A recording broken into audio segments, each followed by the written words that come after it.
we're in world history. We're in chapter 24, the last section, the 20s, the 1920s, and the Great Depression.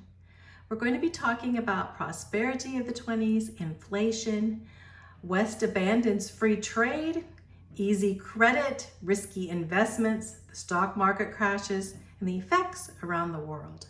And here you can see some pictures during the time that was called the Great Depression here. You can see the red lines, you can see the orphans, homeless, and some hopelessness, many out of work. This happened right after the 1920s into the 1930s, actually. So let's begin. Seizing the opportunity. The Socialist Party likes to seize the opportunity when there's any type of catastrophe or any problems, or even making problems worse, so that they can come in and say that they can fix the problems with socialism, communism, or New World Order. We know that. It's kind of how the enemy works. The Humanist Manifesto we talked about was written again in 1933, advocating a socialized and cooperated economic order. The world was in the throes of this great economic depression, and they thought they could fix it now to make everything equal at this time. Liberal politicians, humanist thinkers, and modernist clergymen, that means clergymen means the church, seized the opportunity to play upon the fears of the unemployed and destitute to urge the adoption of a new economic and social order. Isn't that what they do? So even the church, even the socialists in the church, trying to play upon fears. Of course, we have gone through that recently, haven't we? How playing upon our fears, at that time, the unemployed and destitute, to bring in a new social order. Well, they proclaimed the future of capitalism and free enterprise had failed. So they believed that it had failed America, so now they were going to take the reins. But what really had failed were the efforts of certain bureaucrats, businessmen, and bankers to create the climate of a perpetual prosperity. So in the midst of all these, we had bureaucrats and businessmen and bankers thinking they could go on and things would just prosper, get better and better, and not realize what was going on the undertow of things. So, while prior to this was the era of optimism. In 1920 to 1925, we call it the Roaring 20s, right? At the end of World War I, there was a call to return to normalcy, for everything to go back to normal, the stability and prosperity that existed in years before the war. So they wanted to go back before and make everything okay again from going through World War and losing a lot of soldiers and a lot of men and husbands and sons in the war. In 1920s, it was filled with optimism and expectation for the future. And science and technology were advanced and business was booming. After a short recession, the American economy enjoyed an unprecedented level of prosperity. So Americans were prospering. They all had cars. They were getting around with cars now. They could buy a car. They could have all these new appliances. And American loans and credits were basically they were buying things on credit, and thinking things were going to get better and better. After a short recession, the American economy enjoyed this prosperity. American loans and credits transferred to Europe, including defeated Germany. So America was giving loans to Europe, and even giving loans to Germany to help them. By 1925, world commerce had revived. So our economy was in good order. It seemed like the world was on the way to recovery. It seemed like the world was on the way to recovery. New peace attempts.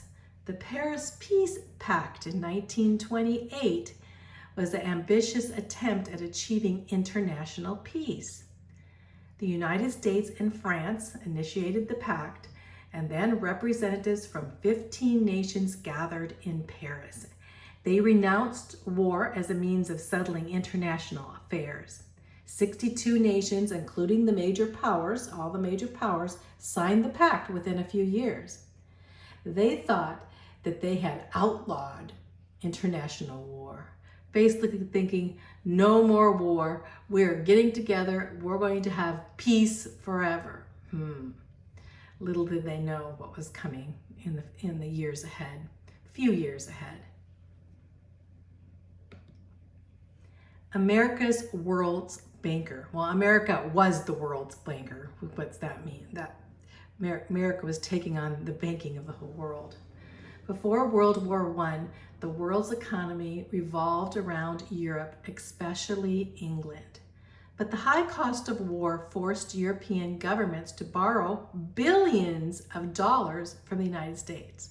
So we had lent these countries billions of dollars. This gave American financiers a great deal of power. Since they were loaning this money, we felt that we had a great power in Europe. We were powerful in Europe, which we had never been. The American industry and agriculture, unlike in Europe, had gone untouched by the destruction. America was free to reap the profits from increased wartime production. So during the war, of course, we didn't have war on our grounds like in Europe, so we were pretty untouched. So we were farming and had our industry going so that we could help and we did help most of Europe. American exports also were increased. War-torn Europe looked to America for food and supplies. Thus, America became the leading industrial nation and financier of the world. We were financing the whole world. European powers with heavy debts. So in Europe, they had heavy debts. They were all owed to America. War had sapped their economic and financial resources. While negotiating for debt reduction and cancellation, the Allies turned on Germany.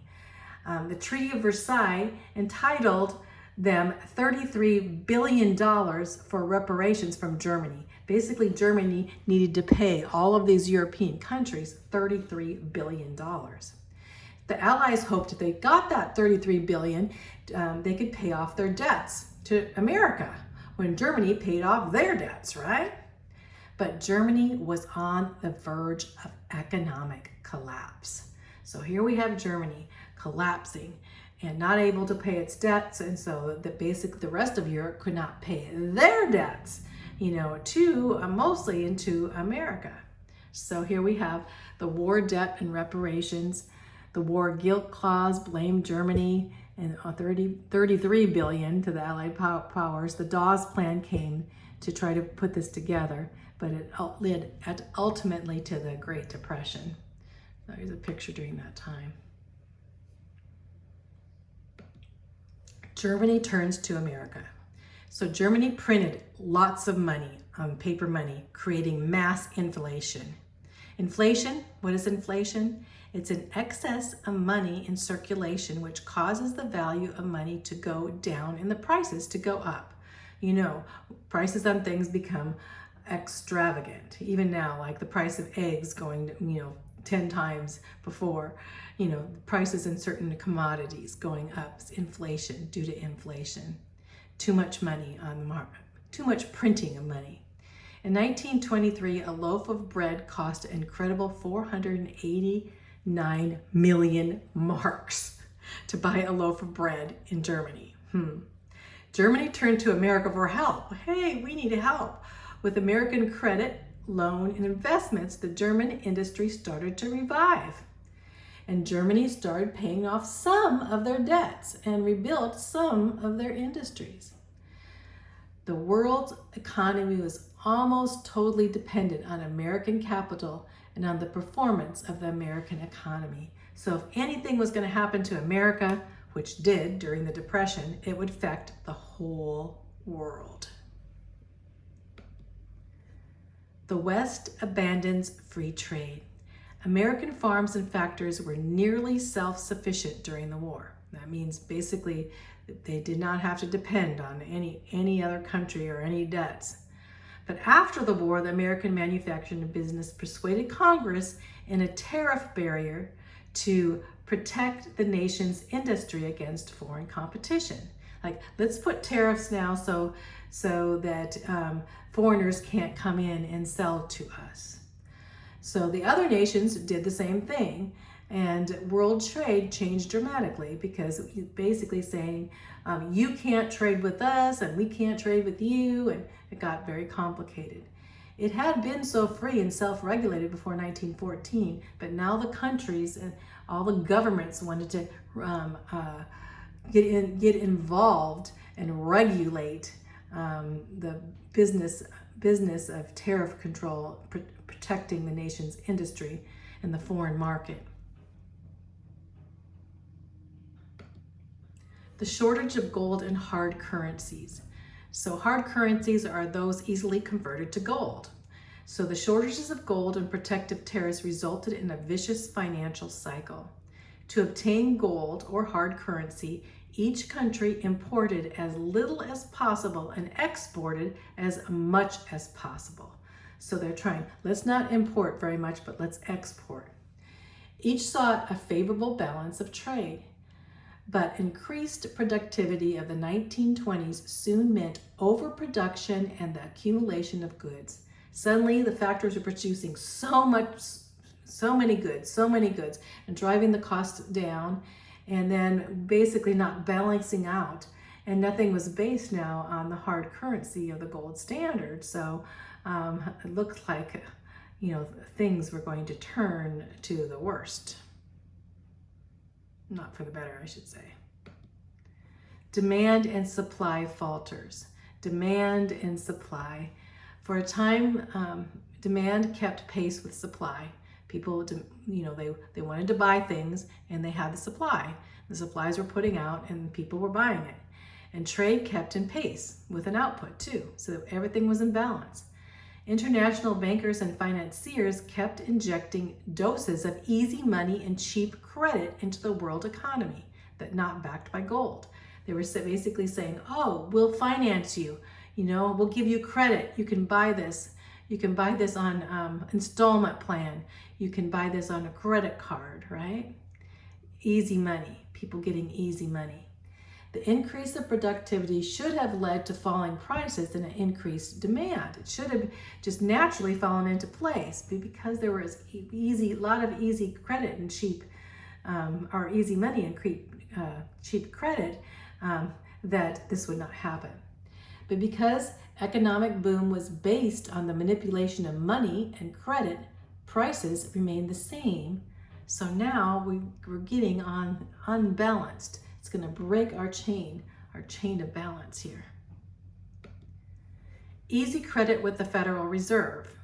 The Federal Reserve System, what is it? Well, it's a central banking system that controls the nation's money supply under the auspices of the federal government, which is really pretty sad because the Federal Reserve System is not even in our country. So it's weird to have that come in. And the Federal Reserve System is basically a bunch of very rich bankers that want to lend money to countries when they're in trouble. That's what really the Federal Reserve System was, to help us in times of need, but a lot of times it made things worse. In the United States, the Federal Reserve kept interest rates low, making it easy for businesses and individuals to borrow money. So they had the interest rates low, so people were borrowing a lot of money. This policy encouraged people to go into debt. They'd borrow so much money that they couldn't pay it back, right? And many people bought new cars, appliances, and goods on credit, making small monthly payments instead of paying the full price, saying, we'll pay so much a month until it's paid off. So as long as people bought on credit, factories kept producing and were busy, and plus jobs were plentiful. As long as people were buying and kept buying. Say buy today and pay later, right? Risky investments were happening. On Wall Street in 1920, many people bought stocks. What are stocks? Investment or shares with some companies. So, hoping to take advantage of the soaring stock prices, many were buying these stocks. Many investors practiced speculation. What's speculation? Risky investments for the chance of making a quick profit. Get rich quick, right? Risky investments. Ignoring the true values of the stocks, they tried to buy stock while it was going up and then sell it at a higher price when it's more money, so they can make money on just riding the stock market. Speculators bought and traded stocks at far above their actual value. Gambling on the stock market. Stocks could be bought on credit, of course, just like you could buy other things on credit. They were buying stocks on credit. Some people even speculated on borrowed money, gambling that the stock market would continue to thrive. So they borrow the money and then they gamble on the stock market. People could hold stock on margin, that's holding it on margin and selling it later on. Margin buyers hope to sell it at a good enough price to repay their loans and still make a profit. So they thought they buy them on credit, buy the stocks on credit, and when the stock money goes up and the stocks go up, then sell it and they could even make a profit. The combination of easy credit and risky investments set the stage for an economic disaster. Disaster was on the horizon. The stock market crashes. This is called Black Tuesday.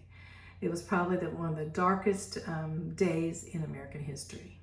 So to many it seemed the roaring 20s would last forever. But in less than a year, both America and the rest of the world was plunged into one of the worst economic disasters ever experienced. By June 1929, industry began to decline, and a few realized that many stocks were greatly overpriced. By autumn, stocks prices began to drop steadily, while selling of stocks sent shockwaves through the market. So this was happening in 1929, and this Black Tuesday would be on the way of coming just by how people were buying stocks on credit and that everything was going in that direction. Black Tuesday, October 29, 1929. Just remember, 29, October. Almost to Halloween, right? Black Tuesday. The bottom fell out of the stock market. It totally fell out. That means the stock prices plunged down. 16 million shares changed hands. 16 million shares. So it was crazy day, Black Tuesday. Investors lost $30 billion in a matter of weeks. The stock market had crashed. You call that crashing when that happens. Practically overnight, many investors, big and small investors, rich and poor, lost everything. Black Tuesday. What happened from Black Tuesday? The Great Depression. I like this as world's highest standard of living. There's no way like the American way. Bingo. Now we're in line to get food. That's what happened very quickly. The Federal Reserve shut off the supply of credit. So these very rich bankers at the Federal Reserve that were supposed to be helping our government shut off any credit. They wouldn't give them any more money, lend us any more money. They never give money. They lend us on. When the Federal Reserve lends money, it's always with interest so they can make money. That's how they get rich. But anyway, the Federal Reserve shut off the supply of credit, leaving many in debt with loans they couldn't pay. So they said basically no more credit. Well, then the loans were there, but people couldn't repay them.